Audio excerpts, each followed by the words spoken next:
नमस्कार, वैशालीच इझी रेसिपीमध्ये आपले स्वागत आहे. आज आपण करणार आहोत साखरेचे मस्त खुसखुशीत असे जाळीदार अनारसे.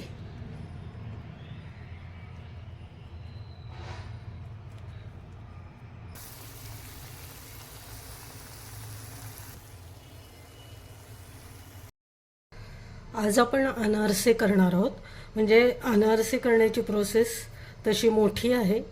तर पहिल्यांदा आपण आता तांदूळ 3 दिवस भिजत ठेवणार आहोत. ते कोणताही तांदूळ आपण घेऊ शकतो.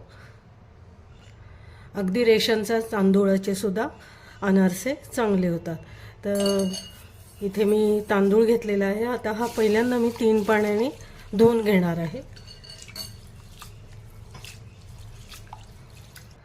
तांदूळ आता मी स्वच्छ धुतलेला आहे. त्याच्यामध्ये पाणी घालून आपण आता हे भिजत घालणार आहोत.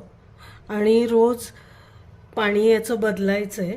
म्हणजे आज जर मी हे तांदूळ भिजवले तर उद्या मी यातलं सगळं पाणी काढून घेणार आणि परत नवीन पाणी घालणार आहे. आता आपण हा तांदूळ भिजवलेला आहे. आपण आता हे झाकून ठेवणार आहोत. आजचा आता दुसरा दिवस आहे. आपण आता हे पाणी काढून घेणार आहोत आणि दुसरं पाणी याच्यामध्ये घालणार आहोत.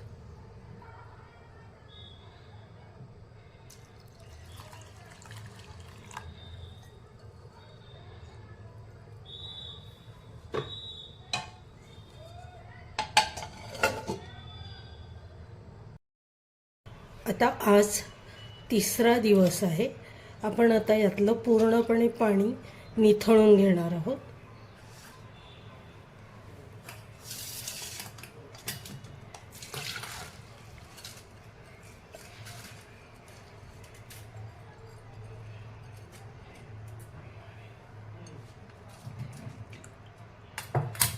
आणि असंच आपण एक 10 ते 15 मिनटं ठेवणार आहोत, जेणेकरून यातलं जे पाणी आहे ते पूर्णपणे निघून जाईल.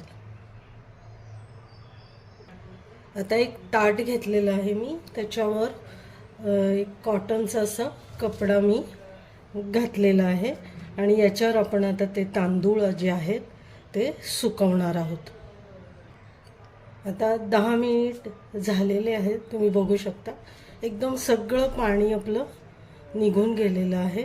पूर्णपणे पाणी निथळून घ्यायचं, नाही तर मग आपण ज्याच्यावर हे वाळत घालणार आहोत ते कापड देखील ओलं होतं.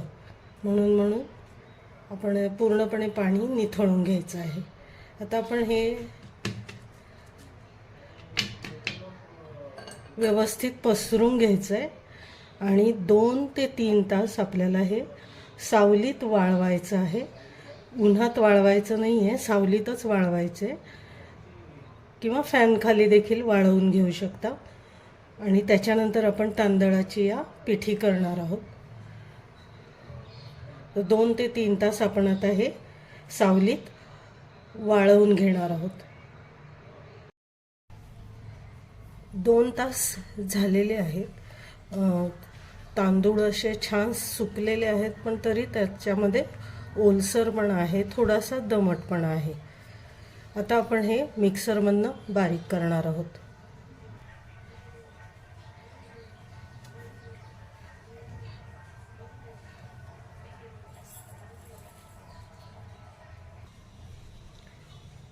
आता ही जी तांदळाची पिठी केलेली आहे ती आपण चाळून घेणार आहोत आणि परत जे काय वरती जाड राहील ते परत आपण मिक्सरमधनं बारीक करणार आहोत.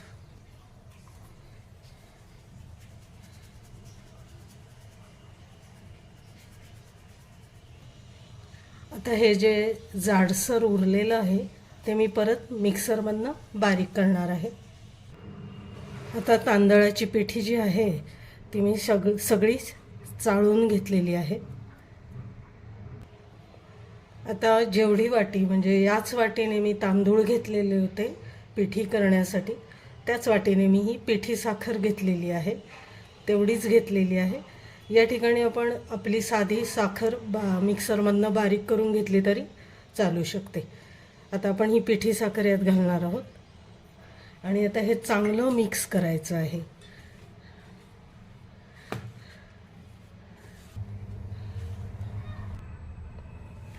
आता हे चांगलं मी मिक्स करून घेतलेलं आहे.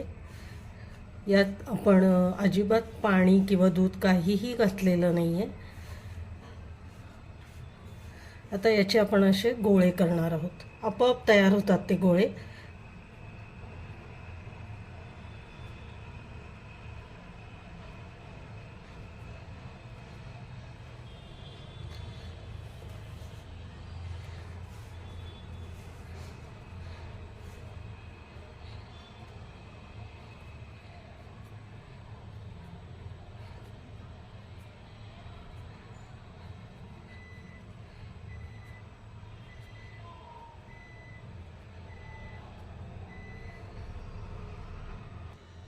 असे गोळे आता मी तयार करून ठेवलेले आहेत. आपण आता ते डब्यामध्ये घालणार आहोत.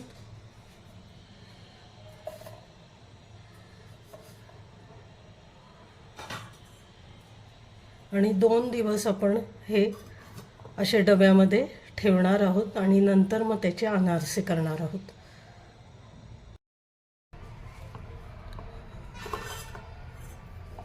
दोन दिवस झालेले आहेत. आता आपण आज हे जे 2 गोळे मी ताटामध्ये घेतले,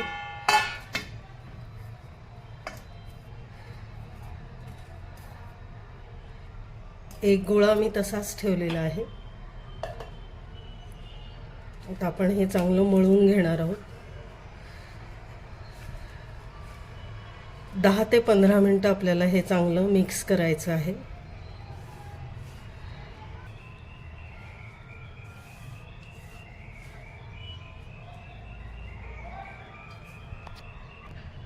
दहा मिनिटं आपल्याला हे असं चांगलं चोळून घ्यायचं आहे, मिक्स करायचं आहे.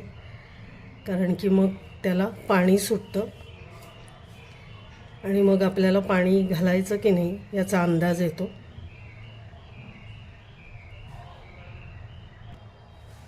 आता चांगलं मिक्स झालेलं आहे.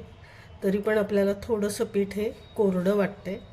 तर अगदी 1 चमचा मी पाणी घालते. पाणी पण जास्त नाही घालायचं आहे, नाही तर पीठ पातळ होईल. अगदी 1 चमचा.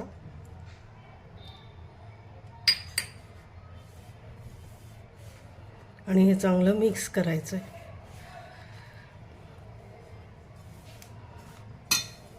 पाण्याच्या ऐवजी आपण दूध किंवा तूप देखील घालू शकतो.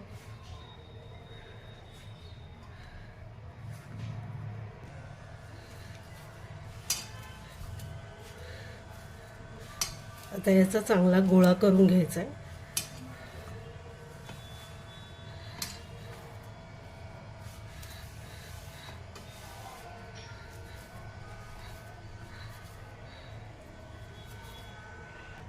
आता परत आपल्याला हा जो गोळा आहे तो 2 तास झाकून ठेवायचा आहे.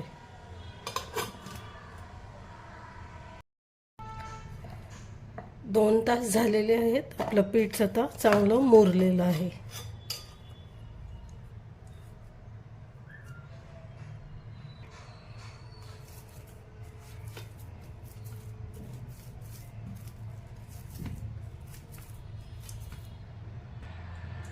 आता आपण अनारसे थापणार आहोत.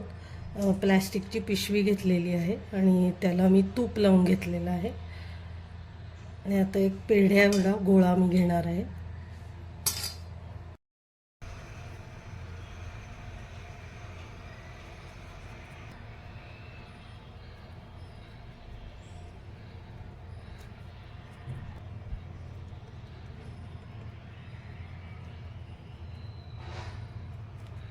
तूप गरम केलेलं आहे, त्याच्यात आता आपण हा अनारसा सोडणार आहोत.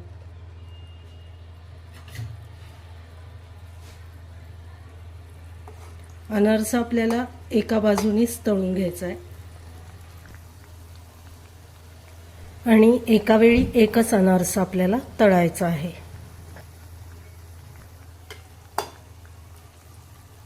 अतिशय हळूवार हाताने आपल्याला अनारसे तळावे लागतात.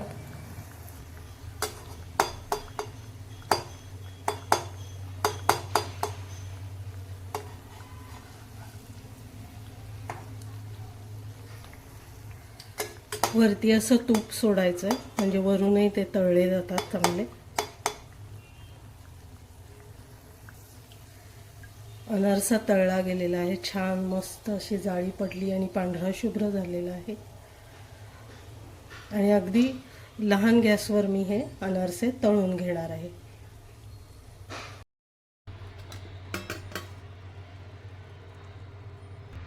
हा दुसरा अनारसा आपण तळून घेऊया.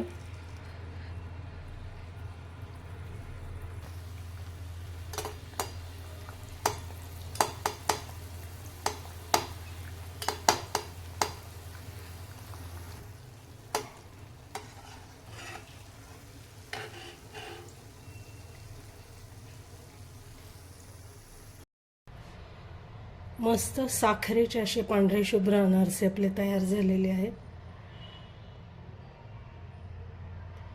तुम्हाला आजचा व्हिडिओ आवडला असेल तर लाईक, शेअर आणि सबस्क्राईब जरूर करा. आपण पुन्हा भेटूया माझ्या पुढच्या व्हिडिओमध्ये.